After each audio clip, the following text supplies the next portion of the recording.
Today we are working on two-tone cameos.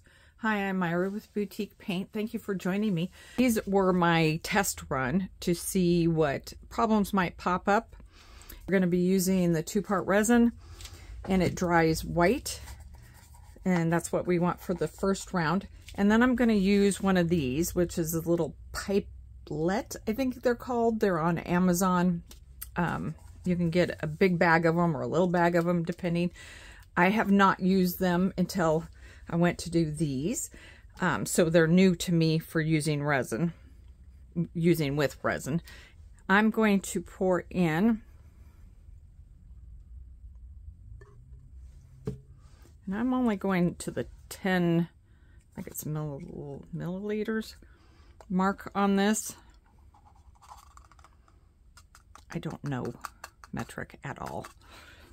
And then I'm going to do part B, same amount. And I keep my fingernail there normally so I can see that I'm pouring the same amount in of both. And it is chilly out here. It's like 60 degrees out here in my shed, so it's cold. But because I'm going to be piping this in, I'm not going to stir this as much as I normally would in this cold of a temperature. Normally I'd stir it until the cup starts warming up, but because I want a certain amount of work time with this, so I suck some up in there, and then I'm just going to come try to get to the edges.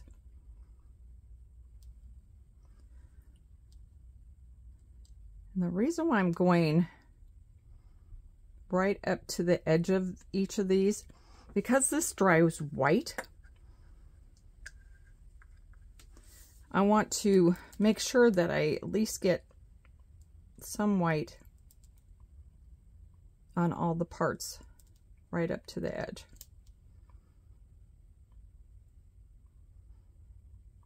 And then you can squeeze.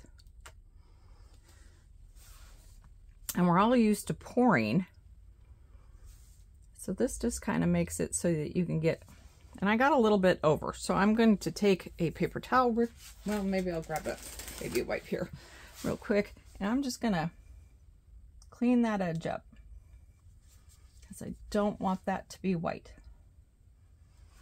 And then you can also use toothpicks. Grab one here to help get to the edges. Now do all of these in small batches. I'm gonna pour a smidge more. I can feel the cup warming up, so I got to work a little bit faster because I did do. Just gonna take the toothpick and run it along that bead line and then clean it up with my, so hopefully that'll work. Let's see. I'm so used to pouring. Get this one's ponytail.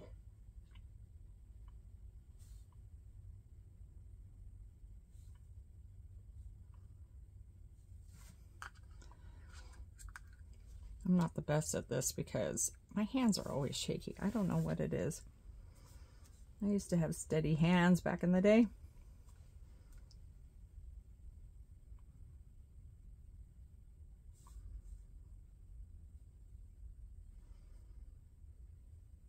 You just want to make sure you're getting the inside. That looks pretty good. And then I'm just going to pour a little bit on her to get the center. And then I'm going to pour, oh, once again, habits, bad habits. Or the it's more that this is the way you're used to doing something and then you're changing it. This one really turned out beautiful, but it does take a little bit more time because there's more detail. But when I pulled it, it was just gorgeous.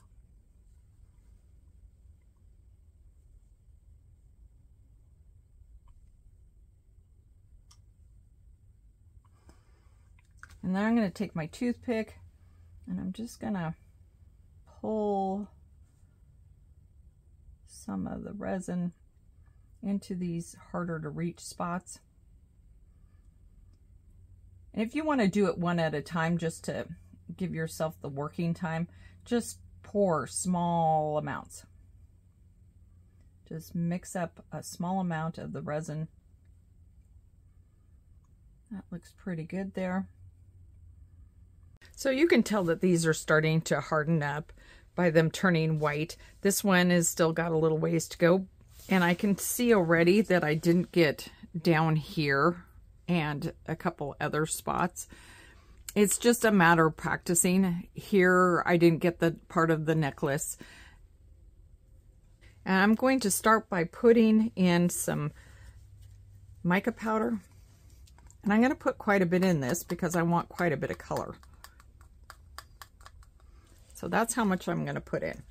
And then I'm going to pour in, I'm going to mix up about the same amount as I did for the white.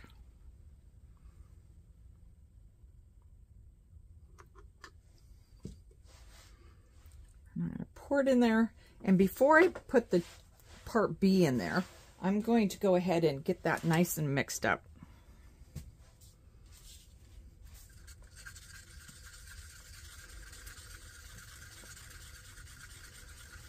Now we're going to do part B.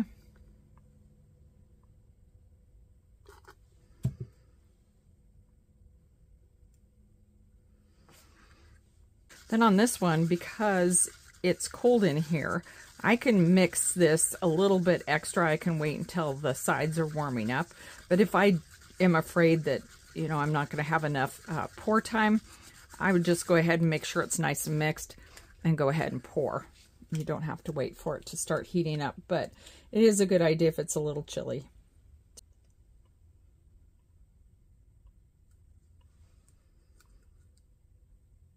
And give it a chance to move around on its own at this point. So pour it in, don't pour too much. Let it get to where it needs to go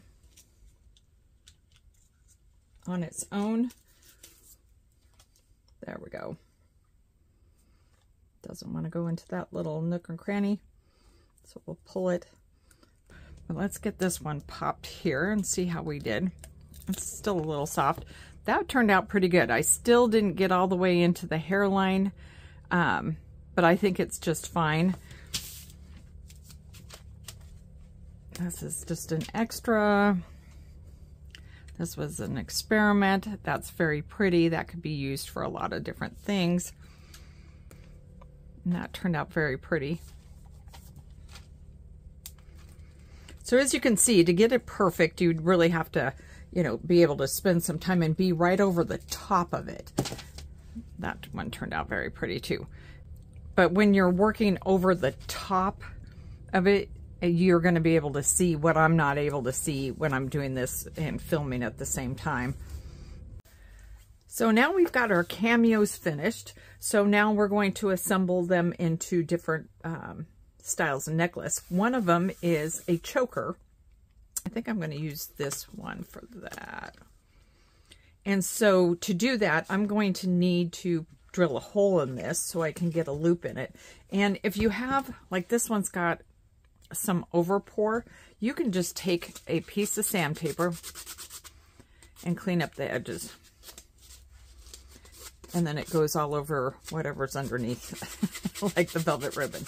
But just clean that up. And then I'm going to go ahead and move that since I'm making a mess. I'm just going to kind of eyeball where the center of this is. And go ahead and drill a hole. And you can punch a hole through when it's still like right out of the mold with like a T-pin, something along those lines. So I'm going to put, and you'll want to drill your hole whatever size jump ring or whatever you're going to put in there.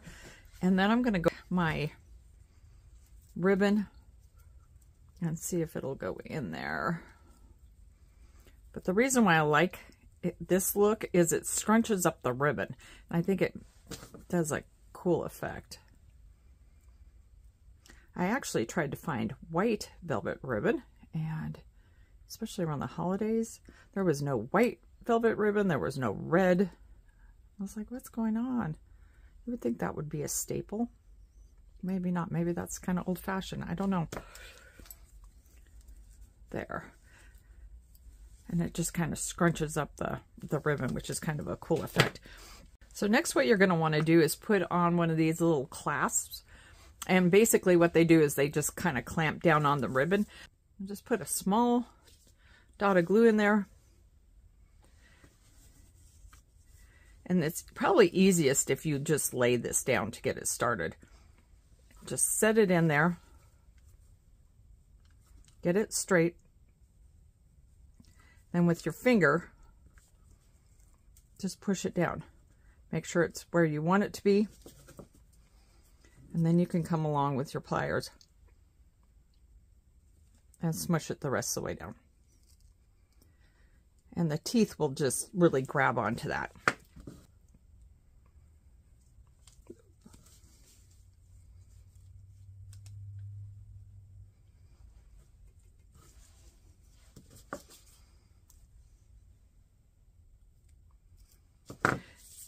And then it comes with the little clasp.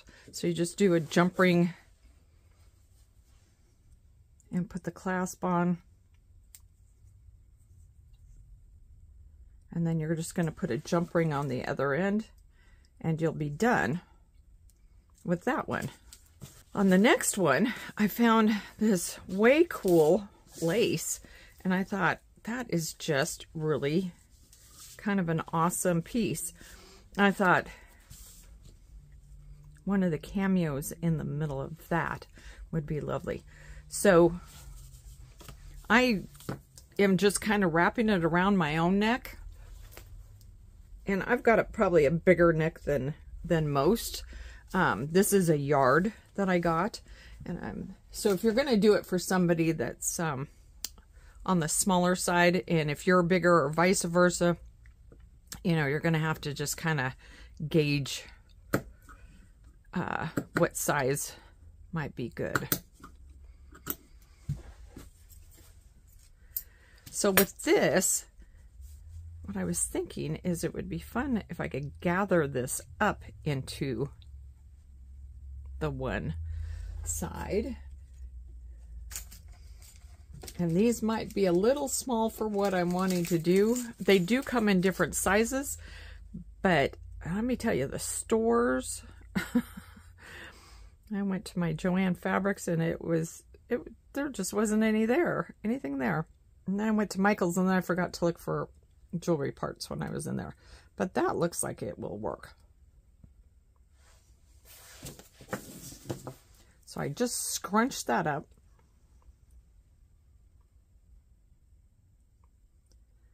And then just push really hard so it really bites in there. And there we go on that side.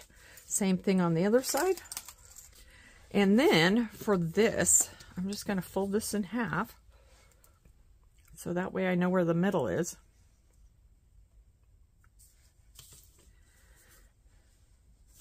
For marking it. And you could actually mark it with almost anything, a pencil, a pen, because if you put your cameo over the top, then it's not going to show up at all. I think I like that one, and I am going to just glue it right on there.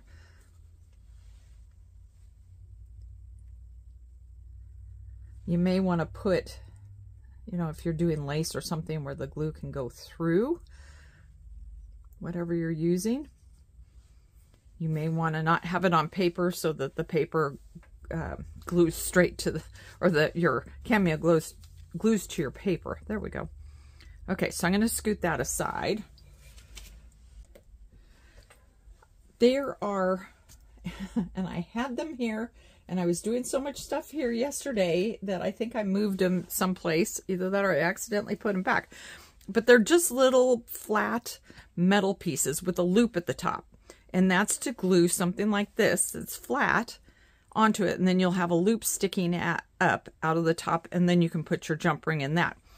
I have this here, so I'm just going to cheat that, and I'm going to go ahead and glue that right on top.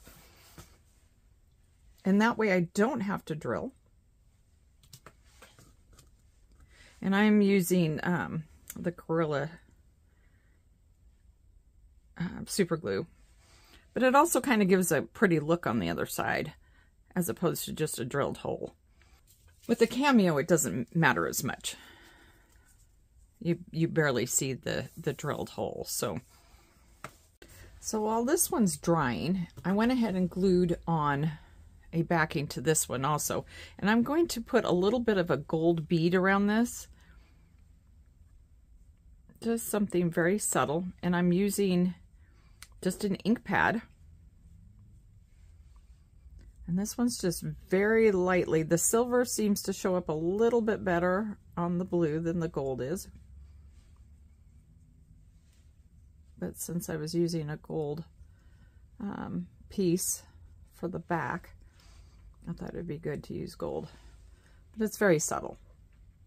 And from there, then you just take a jump ring again.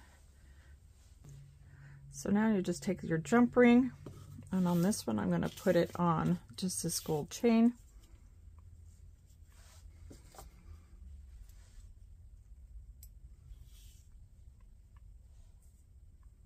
Close it back up. And that one's ready to go. I love that. And that's it for this week. If you have any questions, you can go to our website at www.boutiquepaint.com. And thank you so much for joining me. Bye.